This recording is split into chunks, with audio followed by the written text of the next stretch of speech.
सह्याद्रीच्या दऱ्याखोऱ्यात, जिथे आजही वाऱ्याचा आवाज एखाद्या युद्धाच्या गर्जनेसारखा वाटतो, तिथे एक असा इतिहास घडला ज्यानं संपूर्ण जगाला थक्क केलं. छत्रपती शिवाजी महाराज आणि अफजल खान यांची भेट. हा केवळ 2 युद्धांमधला संघर्ष नव्हता, तर तो होता एका अवाढव्य अहंकाराचा आणि एका अजोर बुद्धिमत्तेचा सामना.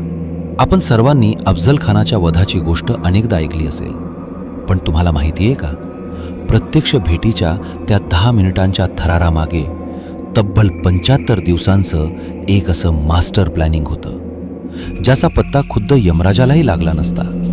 जावळीच्या घनदाट जंगलात महाराजांनी खानासाठी असा कोणता डेथ ट्रॅप तयार केला होता? विजापूरहून निघताना खानानं आपल्या 63 बायकांना का मारलं? आणि भेटीच्या आधी नेमकं काय घडलं? चला तर मग आज आपण डिकोड मराठी फाईल्सवर उलगडणार आहोत प्रतापगड युद्धाच्या पडद्यामागचा तो थरार, जो आजवर कधीच अशा पद्धतीनं सांगितला गेला नाही. ही गोष्ट सुरू होते विजापूरच्या दरबारातून. विजापूरची आदिलशाही शिवाजी महाराजांच्या वाढत्या शक्तीमुळे हवालदिल झाली होती. तेव्हा दरबारात एक 7 फुटी 11 विक्रा देहाचा सरदार उभा राहिला आणि त्यानं विडा उचलला.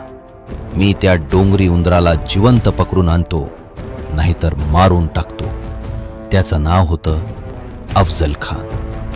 खानाचा आत्मविश्वास आकाशाला भिडला होता, पण त्याच्या मनात एक खोल भीती सुद्धा होती. विजापूरहून निघताना त्याला अनेक अपशकुन झाले. फौजेचा सर्वात शक्तिशाली हत्ती अचानक मरण पावला. खानानं आपल्या ज्योतिषांना विचारलं, तेव्हा त्यांनी सांगितलं की खानसाहेब, तुम्ही या मोहिमेवरून जिवंत परतणार नाही. या एका भाकितानं खान इतका हादरला की त्यानं एक क्रूर निर्णय घेतला. आपल्या पश्चात आपल्या 63 बायका दुसऱ्या कोणाच्या होऊ नयेत, म्हणून त्यानं त्या सर्वांना विहिरीत ढकलून मारून टाकलं. आजही वाईजवळ त्या 63 बायकांच्या कबरी खानाच्या त्या भयाची साक्ष देत उभ्या आहेत. हा होता खानाचा मानसिक पराभव, जो मोहिमेच्या पहिल्याच दिवशी झाला होता. दुसरीकडे शिवाजी महाराजांना खानाच्या प्रत्येक हालचालीची खबर होती. महाराजांचे chief of intelligence Bahirji Naik यांनी खानाच्या गोटात आपल्या माणसांना आधीच पेरलं होतं. महाराजांना माहीत होतं की खानाकडे प्रचंड मोठी फौज, हत्ती आणि तोफा आहेत. जर उघड्या मैदानावर युद्ध झालं तर स्वराज्याचं नुकसान होऊ शकतं. म्हणूनच महाराजांनी एक सायकोलॉजिकल गेम खेळला. त्यांनी खानाला पत्र पाठवलं की खानसाहेब, मी तुमच्यासमोर खूप लहान आहे. मला तुमची भीती वाटतेय. तुम्हीच प्रतापगडच्या पायथ्याला या, तिथे आपण समेट करू. खानाला वाटलं की शिवाजी महाराज खरोखरच घाबरलेत. त्याचा अहंकार सुगावला आणि तो वाईहून प्रतापगडच्या दिशेनं निघाला. पण त्याला माहीत नव्हतं की तो एका भूलभुलैयामध्ये शिरतोय. जावळीचं जंगल इतकं दाट होतं की तिथे दिवसाही सूर्यप्रकाश पोचत नसे. महाराजांनी जावळीतल्या वाटा अशा रीतीनं ब्लॉक केल्या होत्या की खानाची 10,000ची फौज विखुरली गेली. त्यांना न रसद मिळत होती, ना पुढे जाण्याचा मार्ग दिसत होता.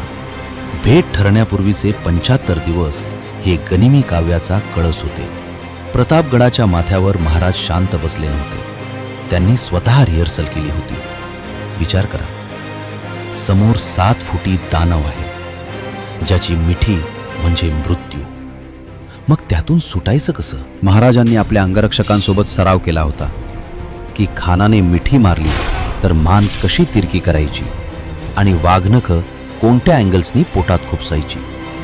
त्यांनी आपल्या अंगात अत्यंत पातळ पण मजबूत असं चिलखत चढवलं आणि डोक्यावर लोखंडी जाळी असलेला जिरटोप घातला. इतकंच नाही, तर खानाचा सर्वात मोठा योद्धा सय्यद बंडा याला कोण रोखणार? यासाठी जीवा महाला यांची निवड झाली.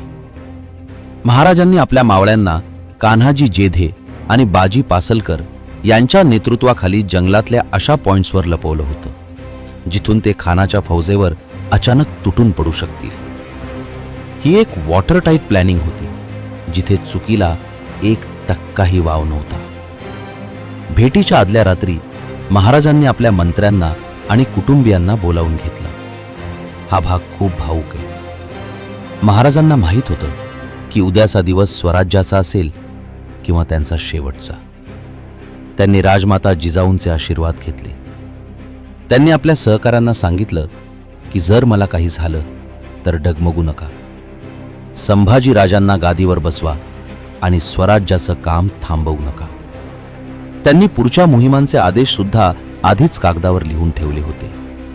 हे होतं एक आदर्श नेत्याचं बॅकपॅकिंग. स्वतःच्या आयुष्यापेक्षा स्वराज्याला महत्त्व देणारा राजा. इकडे खानाच्या तंबूत मात्र नृत्याच्या आणि मद्याच्या मैफिली रंगल्या होत्या.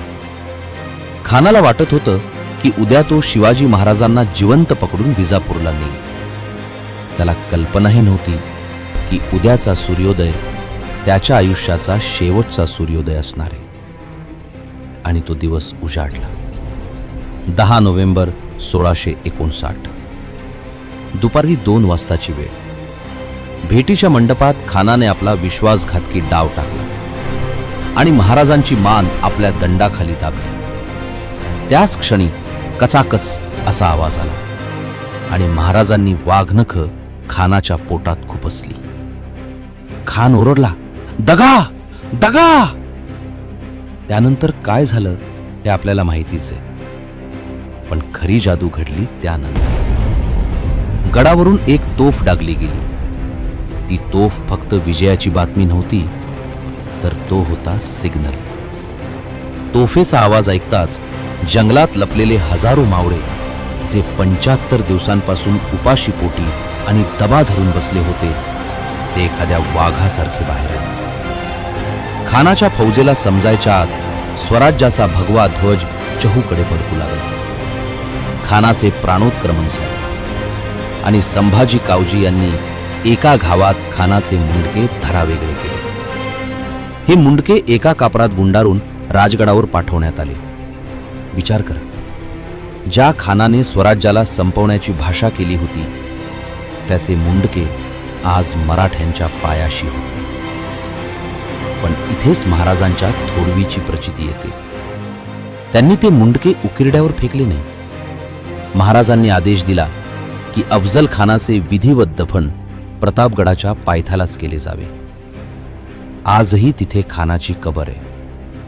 शत्रू जिवंत असेपर्यंत तो शत्रू असतो, पण मेल्यावर त्याचे वैर संपते. हा महान संस्कार महाराजांनी जगाला दाखवून दिला. जेव्हा हे मुंडके राजगडावर राजमाता जिजाऊ समोर नेण्यात आले, तेव्हा त्यांच्या डोळ्यात काय भाव असतील. ज्या खानाने त्यांच्या थोरल्या पुत्राचा, संभाजी राजांचा विश्वासघाताने वध केला होता, आज त्याच खानाचा गर्व धुळीला मिळाला होता. हा केवळ एका युद्धाचा शेवट नव्हता, तर तो एका पुत्राने आपल्या भावाच्या आणि आपल्या मायभूमीच्या अपमानाचा घेतलेला सूड होता. मित्रांनो, प्रतापगडचं हे युद्ध म्हणजे केवळ ताकदीचं युद्ध नव्हतं, तर ते होतं विश्वासाचं, संयमाचं आणि अचाट बुद्धिमत्तेचं दर्शन. शिवाजी महाराजांच्या या रणनीतीबद्दल तुम्हाला काय वाटतं? कमेंट्समध्ये नक्की सांगा. व्हिडिओ आवडला असेल तर लाईक करा आणि अशाच ऐतिहासिक रहस्यांसाठी डिकोड मराठी फाईल्सला सबस्क्राईब करायला विसरू नका. जय जिजाऊ, जय शिवराय.